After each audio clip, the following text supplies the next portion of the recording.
Time now for our international press view here on France 24, which I'm joined by Florence VILLEMINOT. Hi, hello Chris. once again to you, Flo. We're heading to Tunisia to start off with, and those violent clashes between Salafists and police.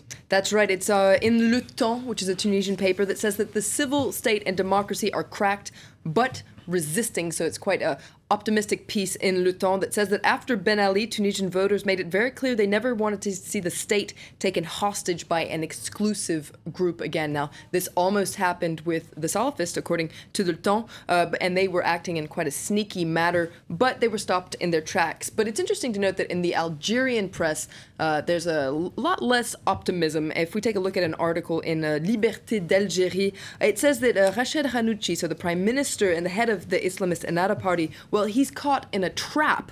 It says that with this violence, the Salafists are trying to test to see if their blackmail on Tunisian society is working. And Liberté d'Algérie says the conditions are very, very similar to Algeria in the 1990s, so before the civil war. Well, the situation could very well get out of hand. Meanwhile, in Algeria, the big story in the press is the censorship of the Algerian press. That's right. Let's take a look at two papers that were censored on Saturday. So there's Mon Journal, here we have it, and its sister publication, Jaridati, excuse me. Now, if you look at these front pages on certain websites, they have a big red cross on them that says forbidden from being published. Now, what happened was that its editor, Hicham Aboud, says that his newspapers were censored and their publication was blocked after he rejected an order from the communication ministry on Saturday night to remove a certain article. Now, the article in question said that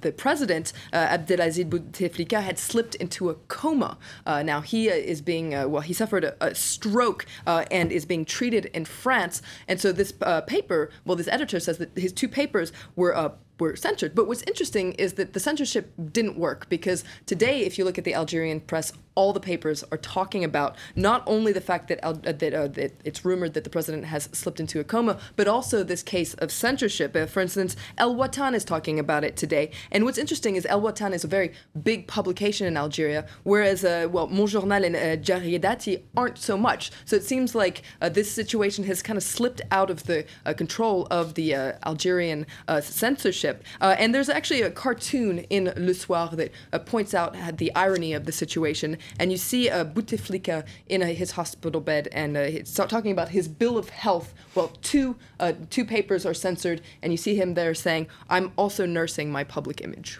Algeria definitely one to watch. Moving on to China's new prime minister now going on the road. First stop, India. That's right. It's on the front page of China Daily that calls this a very symbolic first stop, a visit to fuel economic cooperation. And in its editorial, China Daily says that up until now, relations between China and India have proven vulnerable due to a lack of trust between the two countries, and it hopes that this visit will help link up the two emerging markets. The Hindu, it's interesting to note in the Indian press, there's actually a piece that's written by the Prime Minister Li Keqiang, and he talks about this handshake across the Himalayas and says that India and China are destined to be together. They should work hand in hand if Asia is to become an anchor of world peace. The Indian public perhaps not quite as trustful. That's right. This is another piece in the Hindu that actually says that the Indian government may have rolled out the red carpet, but it turns out that according to a recent opinion poll, well, Indians themselves are rather skeptical about Chinese ambitions.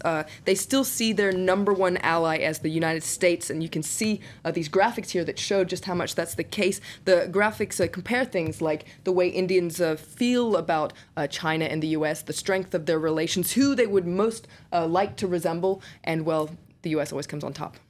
And in the US, Barack Obama is the focus of quite a lot of attention, a number of scandals there. That's right, a number of scandals. Well, three to be exact. There's, first of all, how his administration dealt with the September 11th attacks in Benghazi. Also, there's these secret seizures of phone records belonging to the Associated Press. And then, of course, the IRS targeting conservative groups. This cartoon points out the situation quite well. You see Obama hiding there in a makeshift bunker during a press conference, and his press secretary, Jay Carney, saying, "The president will answer your questions now." So likely to hear a lot more about this story in the days to come. Florence VILLEMINOT, thank you very much for that roundup of the international press.